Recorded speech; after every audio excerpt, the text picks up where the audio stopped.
Astăzi vă prezentăm deja ATV-uri. Ia vin încoace. De să arăt eu ATV-ul ăsta care pe minim o emit 250 de centimetri cubi. El arată așa, nici prea mare, nici prea mitel, dar e taman și aici trebuie pentru o persoană. Și eu vreau să vă spun, ca ATV-urile să nu strice ușor și repede, ele trebuie întreținute foarte, foarte bine. Dați-o să vă prezint pe asta. Aici noi avem așa două cheți, două telecomenzi, dați-o să aprind speedometru.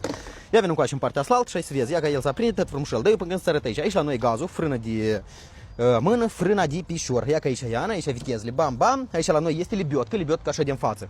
În caz că te-ai blocat undeva, aici la noi și asta, butonul care se oprește motorul, așa? Nu știu pentru ce va fi sistema asta, dar ladă. Uite la-i s-o pornit, numai că n-are benzină. Ceas, de să-l cușim.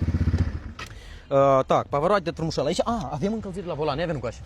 Ia uite, încălzirea la volan, vezi? Bam, bam, bam, bam. Perfect.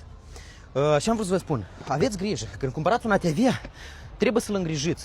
Nu să-l lăsați plin de glod așa în garaj, să trezească acolo. Trebuie spălat, trebuie întreținut, trebuie schimbat, trebuie uleiul de schimbat la timp. Apcatca de făcut frumos, e ca aici farcop avem din spate, sadinte ce trebuiește. Și avem de 300, de aici de cât e, iarăși 300, de 450, de 125, 110, 150.